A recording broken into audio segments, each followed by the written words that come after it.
యాప్కోస్లో గతంలో జగన్మోహన్ రెడ్డి గారు ముఖ్యమంత్రి అవ్వకముందు గ్రామీణ ప్రాంతాల్లో యాప్కోస్లో ఎవరైతే ఉద్యోగస్తులు ఉన్నారో వాళ్ళకి 5,000 దాటిన వాళ్ళు ఎవరికి కూడా జగన్మోహన్ రెడ్డి గారు ముఖ్యమంత్రి అవ్వకముందు పెన్షన్స్ కానీ ప్రభుత్వ సంక్షేమ పథకాలు కానీ వచ్చే కాదు. పట్టణ ప్రాంతాల్లో 6,000 దాటిన వాళ్ళు ఎవరికి కూడా జగన్మోహన్ రెడ్డి గారు ముఖ్యమంత్రి అవ్వకముందు వచ్చే కాదు. జగన్ గారు ముఖ్యమంత్రి అయిన తర్వాత గ్రామీణ ప్రాంతాల్లో 5,000 ఉన్నదాన్ని 10,000 చేశారు. పట్టణ ప్రాంతాల్లో 6,000 ఉన్నదాన్ని 12,000 చేశారు.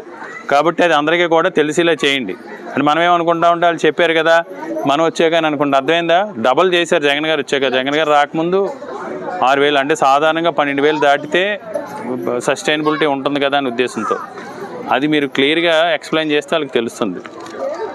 మళ్ళీ ఆ హోప్ క్రియేట్ చేయొద్దు. అర్థమైంది కదా?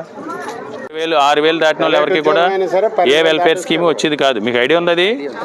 గ్రామీణ ప్రాంతాల్లో 5,000 దాటితే ఎవరికి వచ్చేది కాదు. ఈయన సీఎం అయిన తర్వాత 10 చేశారు, 12 చేశారు. అంటే ఆల్మోస్ట్